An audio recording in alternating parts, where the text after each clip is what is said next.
For Yababe do baby, I have no almost friend dominance. Now I have villages baby, and a fee almost fat and cobra and so a day almost not buy a do memenda almost do almost not buy a fat insurance so a baby shame our market war. Now I'm a one or other villages or more other areas, you know. To me, Abana or my baby to be. Now, my name will be fat. I think they'll call insurance so. Now, one who acquire almost galamsey for a day and Cobra River and Cobra at the Afaso. Not gonna for hina at the one dancers. In fact, galamsey no a dinko for papa. A mountain for livelihood and so above. Now, Nav TV dear, but beer, Ibe Rano. I don't know one way here, other media house no to me right the accurate information and the Ebremo. Enti yabako na yako insurance so nya kwakọ fa boat no nya fa insurance so na ma muhiama di ho adanse ampa se galamsey no eku Ghana man eguso ye ka ekum Ghana man na aban etu sas de nanso yenim se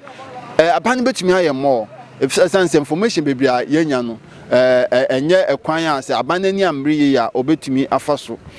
atususa kwan ya afaso otususa no ebeyeye se aban happen game na jumadie nso Naps TV jumadie the abomodin asoyasne Speeders Career Limited jumaku bi a ewo London UK se wodi noma Ghana door to door services na se wo hu ba bia wo de befa contact Speeders Career Limited on be making sure some your boxes bibia am dia bro wo plan pepepe ananso se wo Ghana ha na se bia wo nua bi wo UK na se opese odi bibi de bro na se wo hu kwan obefa so a contact Speeders Career Limited on be bro opese o from so a obetumi anya omo ewo ahomatrufu so plus 44 744 61 94 211 plus 44 744 61 94 211 Speeders Career Limited on Bama Wasmaju. Inti anyano munimachi na yankonko fa insurance ni hu de galamsey Aye River and Cobra.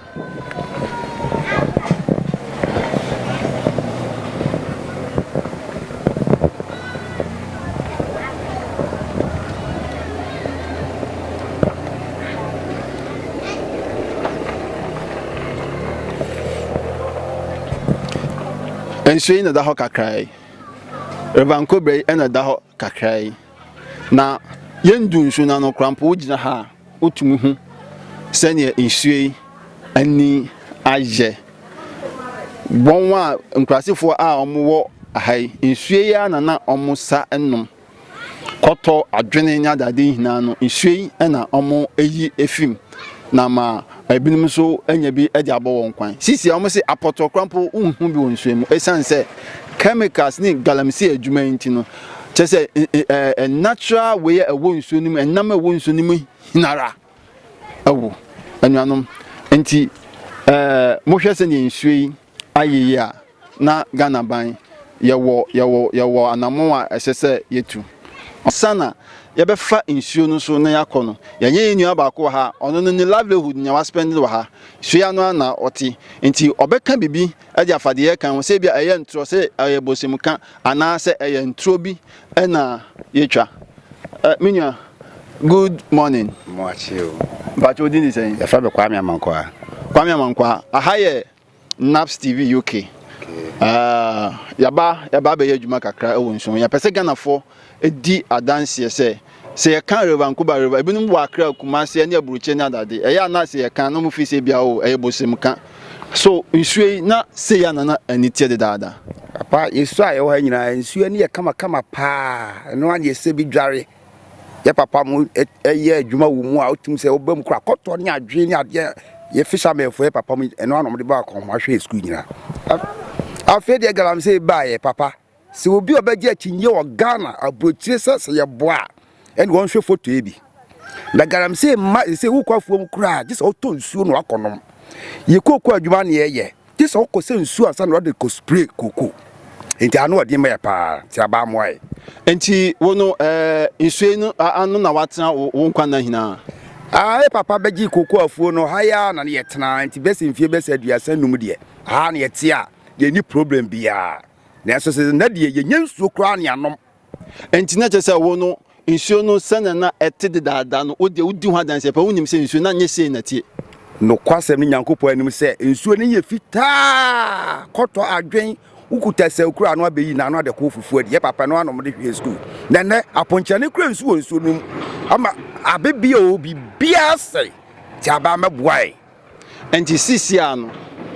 galamsey fo a yɛnyina yɛgitumi sɛ ɔmo ayɛ nsuo ɛsei no ɔmo gusu ɛyɛ adwuma na yɛnya no ntie sɛ aban sɛ otu ɔmo so sa wankasa wotia di ho adanse ɛyɛ nɔkorɛ sɛ aban otumi etu ɔmo so sa ama ɔmo gyae na sɛ wawohwɛ a sɛ lababa kakra wo ɛfitia sɛ na ɔhyɛ ase sɛ otu sa no na nkɛyɛ ba galamsey me ka kyerɛ ba sɛ ontimi kyerɛ sɛ wɔmo yɛ nanado na soja ni bɛkɔ akɔda anadwo no mutu no enti nsuo ne de sɛ sojafo no adi akyia nadwo ne awia nyina nya saa de ana na kufu ado ɛne magye ho akyinye kakra na kyerɛ sɛ ɔmo nso device ɔmo strategy no ɔmo hu sɛ daytime na sojafo na police for enti anadwo ɛna ɔmo yɛ adwuma no enti sɛ so ɔbɛyɛ bibi dia ne nka ɔnya nanadwo ɛnkyɛ na awia no kwa awia mom de obi ahu kura na obohu mesti anadwo no ɔmo yɛ enti na kufu ado mi fra sante kumawu ɛhɔ ne papa bɛwo me ka cho prince yɛ nanadwo malu pre nam nsuo no so navy fo nam nsuo no so na sojafo nam nsuo no so nyɛ sade a wo bɛko agu okay onya yɛrase bebre sɛ onya ne tie na oni Naps TV ɛkasa yɛnua ba Kwame Amankwa a ɔno de watena ha mfia duasannum wadi ho adanse nsɛm a yɛka yɛguso a yɛka a yɛnum bi ayɛ ado sɛ babia media house bebe na ntumi wura no yɛn yɛbɛwura nya kwakoyi Phyllis na ɛwom nokra a ɛwom no aba in fact obiampo nim but Naps TV yɛnua Amankwa mehu sɛ saa galamsey no ɔmo yɛ nanadwo anadwo a soldiers for no adeda no na mo de omo machines akwakosi baabi na omo ayɛ adwuma no nti sisi a me yɛ sure sɛ Nana Akufo-Addo obeti asemi ani mpanimfo ministers mo a mo yɛ responsible for this no ade no omo so mo yɛ nanadwo even though aban mo bɔ mo homode mo yɛ dem betimi bia but wɔn a wɔyɛ adwuma no so no omo afa kwati kwan bia anadwo ɛna omo yɛ no nti Naps TV yɛ de ba mo plate so mo hu sɛ ɛyɛ anadwo ɛna mo betimi atu ade no so saa ɛbɛyɛ adwadifo ankrankran ne nnwumaku a mokra nnoma bi te sɛ containers, pallets, barrels, boxes edi free UK bochimam beton oman Ghana we die atom line so eni GSM ni sɛ Speeders Careers Limited edi nhyehyɛ sonko a ɛyɛ door to door career and delivery services aba sɛ bɛboa ɛma nneɛma a wokra fi UK beton oman Ghana mu no wonsa ka obebia wo man Ghana mu abra wo mmerɛ ho kra we die ne wo hia ne sɛ obɛboa ba nneɛma na wa fresh Speeders Careers Limited ɛno ano no sɛ openkyerɛkyerɛmu a fra homatrofo yɛ didi so 02036337818 anase +2332036337818 obetumi asɛne yɛn email ɛwɔ info@speederscareer.com anaso sɛ wɔ www.speederscareer.com. Speeders Careers Limited yesumo sompa ɔhaw biara ni ho before your mama kwaba ba Nabs TV dwumadie a ya to the assignment mama ni to say the lebia no yeba muskin so with the best the call ekofa reba ankogram so any nkrasi a owo ho nyina no ekokotwa ama mu hu se ne a nwa obemben any ekwan a ofa so etina na yenjansa yakọ abos ko fatanso akọ ohene okase baako a owo besua no so anadom ni dan ya ni ba be didi nkomo atwetwe nkomo na when you believe in normal bi any challenges bi a won wa otete ensuo na no ya okom ani mfidudu a wa ba be di akonyo fa abenyu akonyo ani dia wa ya maniman ani dia opese oman no so ensaka ani aban so etumi aboa ani adofo bia a mo fi se bibi wo nsam a obotumi aboa nkoku a oda nkobra no ano adwumadie de bia ka se eye ofe na o pese dodo na so enya bihwa o subscribe a na wa share o subscribe o YouTube channel Nabs TV UK na wa share dodo na ebenye bi ahwe ama ye di video bi anso to ho a na unsa atuni aka na dwumadie adwumako bi a afa ho kwa Speeders Career Limited. Speeders Career Limited. Omo bezi wo UK. It is a wo UK abrochima na se no ma bia o pese wo de bagan ha ba bia wo bia no. Omo ye door to door service. Door to door service. Omo de nyoma no abefi amanoni e de abra wo fie. Na wo Ghana ha nso na se unuan bi e wo abrochi onya bibi o de be sendo. Na ohun kwan na obefa so na nya yin tutoto a frɛ won na enu won eni isawoso on number out to me anyone adi dwumadi +44 744 619 4211 +44 744 619 4211 Nana yama wakwaba ediba Nabs TV ya ura Nana mi say woma yetu anamon kakra ba wona so na ye ba ye so waje wa tu da se pa se e ba ye no obi e wopon de mai na o mai mo kwan so se enu omi nkum nana eso e be pese be bi sa se okodi akonwa mfie dodo ahe no okan mi da se em se nkudi akonwa mfie wotwe a em se ma hye mi eye adi nya sempa mami dukro aye fene abreboru ese men na nanom e betra ho ese 15-19 tam no be shop na mbe shop no omo itumi enya access se kata omo ba ikrum access omo nya se to mfa nsuo so nse nsuo no eyiri a bia be se 2 weeks na se bia ko ba bia ikrum so eye wura swampi popo kakra na wo na ye ikrum na ho akai na ye wura kwa na nam to ma tra ho na tra ho mche se e ho de yam se nkan kwa ye se live ni o depend on se ominya enam wonti to mo na to mo ha no mo maniti timbe hin mfie wo kin no se no e be bo ha enko ye sabi obi kwa yare kwa na se anaasɛ obi ne nsɛn na ɔpɛ sɛ ɔbɔ wo ba anaasɛ obi yare anadwo koraa ne ɛkwa ne bɛtumi adi nafa so na ɛpɛ sɛ ɔmo na kɔ hospital nti dɛm yɛ sɛ kwan bi aso sɛ biyi kwan kɔ hɔ tɔ srɛ amanfoɔ me yɛ na menye obi a na madam Catherine Afeku so bɔbɔ me na me join Catherine Afeku no ɔyɛ hwan Catherine Afeku no yɛ MP okay Catherine Afeku no yɛ MP na aka kakra bi yɛbɛto aba machine on by machine yɛ ɔyɛ kakra bi a yɛto aba no wɔ nwini no na so gya igu hɔ me so na dɛm akoma so sɛ kwan sɛ miyi yɛbɛbɔ ɔbɔsia mota ba 700 million na 70,000 Ghana city yɛde to aso ama kaka kwan ne kuduru gumbo de kuduru gumbo no yɛnyam sɛ nka ne kware akɔpɔ bi wɔ mu no car ntumi nkɔ na moto deɛ kada ɛde tumi kɔ yɛyɛ adwene sɛ kwan bi aso no yɛbɛpɛ sika bi na yɛapɛdo dɛ dɛm am na atwa ɛkwan no so ama yɛbɛnya sika wɔ na kama mbɛta kunya so na mo sɛ yɛn fie nso am sɛ na entwa yie nti me adwene sɛ kwan bi aso mesi an fie mesi mbrosan am sisia biso ma ma hyase asi fɛ sɛ kama wie fɛ so ano na fat emo bia no bia biem nti sɛ ha meti na ntwentwa so sɛ dwumadi no ba asase so na manya fan bi wɔ asase so na bia me de atoa so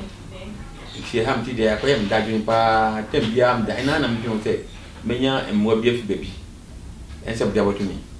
yo nana na sɛ woyɛ nana bi a wodɔ woman na kyɛ sɛ Catherine Afeku a na ɔyɛ former MP ɛwɔ hɔ ɛbɔ no ho mɔden adu baabi a na afei ahɔden ɛni hɔ bio no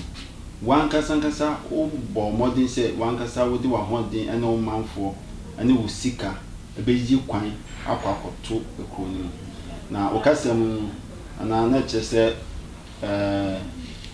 when people na that nti ama ade no animu nti sisia no sɛnea ɛbɛyɛ a kwan no bɛdi mu wobɛpɛ sɛ bi aban anaasɛ dwumakuo bi ɛbɛtumi aba bɛsɔ wase anaa na ti sɛ ɛnyɛ company on me ɛyɛ titi NGO bi sɛ NGO kwa tumi bɔ na re nanso yɛ follow on ne bia ɛyɛ la twena ko efelu a yɛ nti wɔn kan biem ti na ha me pa sɛ sɛ kwan yɛ mafa so ma yɛ bie saa kwan ama me kɔfo so sɛ ewu basasa bi ɛne nyɛ bi a ɛyɛ sɛ ɔbɛkuru mɔ no happy kuru no ɛyɛ miya obi yare a ɔbrɛbrɛ saa sɛ na ɔkɔdu hospital ti ama saa no ama adam de ɔyare kura na anadwo no ebi a yɛbɛsoa no abakam sɛ yɛbɛduru the main road no go na wawu ti ama abɛwosɛm ɛpaa wɔ saa kuro so na wokasa no wobɔ data ɔnananom aba bɛtena ukuro no so na adekɔ pɔtee nti a ɛma ɔmo tumi ɛtena hɔ no ɛyɛ sɛ na ɔmo depend solely on the river Ankobra ana ɛmu na ɔmo yi nam kɔfa hɔ no yɛhu sɛ nsuo n'ani asɛe na yi ɛde nti na ma nsuo no akɔyɛ saa mede wase ɛm sɛ nsuo n'ani no saa dwumadi a wɔ Ghana ha ɛbɛn sɛ galamsey ɛna ɛm sɛ owura bi yɛhyɛ fɛ no hwan ɔkoben sɛ wɔn agye light scale na wɔn yɛ galamsey no wɔ nsuo no na nsuo no so in fact eti saa de wei akɔ so ama aban asisi still ɛna nansia na ɛm sɛ board nam kɔtee no so mɛm kɔyɛ member of the board a yɛsɛ yɛnhwɛ sɛ saa insurance activities a wɔso nyinaa no ebɛtumi astɔpo titi sɛ dɛ ɛm sɛ bɛyɛ 3 to 3 weeks to 4 weeks ni yɛtumi monitor activities ma titi sɛ dɛ ɛsɛ tu na ne ɛpae ba ɛm sɛ saa adwumadi a ɛwɔ hɔ saa no deɛ ɛntumi ma so biam dɛm illegal money na ɛwɔ no ɛma so biam wɔ areas wɔ ɛyɛ nwanwa paa sɛ otumi enya akoben na ɔbɔ ne din etumi nya license ɛwɔ Ghana ha na otumi bɛyɛ galamsey ɛwɔ nsuo na no ɛwɔ abra yɛn hina nso nim sɛ galamsey a yɛyɛ wɔ nsuo no so no ɛnyɛ yɛn nwoma nti Ghana mpanimfoɔ ɛbɛtoto asɛm nnoma bi wɔ hɔ a ɛyɛ na mahwehwɛ mu kakra ɛsan sɛ yɛ maamenom yɛ papanom a wɔn ti nso no wɔn brɛ yie papa nsuo kɔ mbɛnom koraa nso ɛyɛ di na yɛn hwehwɛ mu kakra yɛyɛ no yɛkɔ yɛ hwehwɛ mu kakra ne ehu sɛ do nananom ne mpanimfoɔ wɔn nyinaa ɛbɔ mo homɔden ɛne aban ayɛ adwene baako sɛ wɔn bɛtu sɛ galamsey no so sa nanso deɛ yɛte yɛ ne sɛ still wɔn a wɔyɛ adwuma ɛwɔ hɔ no wɔyɛ nanadwo wate ho bibi na ɔka ne na korɛ so sɛ nsuo so adwuma no na deɛ sɛ mda no mada na me wɔ mo nkɔfo bi wɔ hɔ a masɛto wɔn a ɛyɛ m committee a masɛto wɔn na nyame sɛ nka no korɛ sɛ nkɔfo no wotu wɔn so sa ɔmbɔkɔ a wɔma no maba majority yɛ Ivorian na mabɔgu ekuro baako efi na akango yɛ kɔ hɔ ɔmo ne kra abebuku bɔ ne ma kra be obi bia wa abebuku ma do nyina gu akango hɔ ma hyɛ nkɔfo bi nkuan sɛ kwa bia so day and night ɔma wɔkye saa izade ɔmo ntumi ma biem izade de nya de ɔmo ntumi yɛ dwuma biem kra esan sɛ yɛteki nsuo no footage kakra ansana yɛbɛsan so abɛtumi sɛ afei sisa kakra aba wodi yɛde compare me kakra abɛtwa mu kɔ ane deɛ koko ne sɛ sisa kakra ba nana woyɛ sure sɛ anamotuo yi a mo ne aban etu sɛ ne bɛyɛ a nsuo no bɛsan so asi ne dada mu ɛbɛdi gyina ɛbɛkɔ so yie ɛsan sɛ nkɔmmɔ a yɛbɔ yi arenkyɛ bi afi bio no ɛbɛsan so aba abɛhwɛ sɛ ɛkɔɔ sɛn but we give this this time around no ma ebekoye we give this ebekoye and say aban see gina say obe stop illegal galamsey activity on nsuo so ne forest no in fact what she go fu bisa volunteers abada badibi aso omo ko ha no mo na ko hye plan no ma di omisika no mkusu ye sa na na man fu ye kai say no bibi ne mo conscience nana o ni kuro o wona sase o na so bi ye dum asase ndo a nti otum je we ye dum a so otum na se bi ye kana wa mi ma police edum ma chi sai ba kono we ye dum na kan abaya kan so ko she sa banga fo sa banga fi ba sika o mo je yes ka pitwa sika o mo je yes ka pitwa ina nyame so nchaade say in fact ako ye sisia o ma ti another ekuya minister dinapo edano and 5 days kwa kona ekoye meeting no so and am ye chepa o da dash ye na nam sa any MC na police etie sa division 3 ina kan fa so be kuma sisi sa illegal activities no there ye mo na izo I don't know that you say obi wa je passport license a license for the past years oye adwuma ona passport no ye no oye to go nidi na onya adwuma say oye mane asase no kwa ma abanya passport no onso otwam sa kwadwo ya ban kan ye no dinapo minister dinapo kan wo adwuma ati no na say yes you don't stop illegality on this insurance forest because obi a teacher say be 5 miles square be people dey 50 miles square last day anamo division chiefs no anase ahemfo na mo ho no omtum kokode wa ba na mo nim ho hwe hwe wonu mo hwe ba so aba na sa wo ye hwe yi ye no mo posa masa na pie ko ba se Ghana pe fo na ko ya di bia se se ka sa pe na oko no ma ba potu ba na potu nya ba se wo mu ka te hwe maye we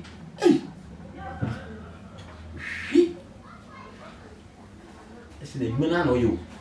o kan bia yeye enti kwa yen di sari say you to dia na say ye je gun dia na nam so putu me ton ma wo se masase e ma wo nko sa isi sane be dia say yen bi pe ngora mo so mi bi kwa ma na say e bia ye je on poto ba mfa so se obi o ko bia bu nim kwa na ba say atase na bande ama no no ye so adwuma ina